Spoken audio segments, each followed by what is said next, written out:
We're going to take a look at a few things to get you started with the Google Docs equation editor. It's pretty simple to use, and if you've ever used the one in Microsoft Word, it'll feel pretty familiar to you. To open up the equation editor, you want to choose Insert up near the title and choose Insert Equation, and that's going to give you this new toolbar.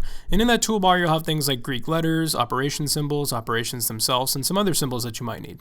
To demonstrate how easy the equation editor is to use, I'm going to go ahead and add the quadratic formula. So I'm going to say New Equation, I'm going to do x equals, and I'm going to first add the fraction, and then I can create my numerator. So I'm going to say fraction, I'm going to type -b, add my symbol for plus or minus, add my symbol for radical, and do b squared. Now the squared I can actually press Shift 6, and that'll superscript something for me. And then I'm going to use my left and right arrow keys to navigate through the equation. Minus 4ac, and then I'm going to click into my denominator to add 2a. Once I'm finished, I just hit enter to save my equation, and at that point it's now added in my document. And the cool thing is if I ever need to go back and edit it, I can just double click on the equation to bring back the equation editor. At this point I can also highlight my equation and I can change the size.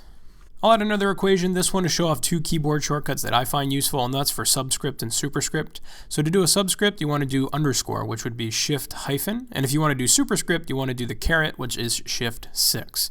So I'm going to do a kinematics equation here, and that'll be distance equals initial velocity times time plus 1/2 acceleration times time squared.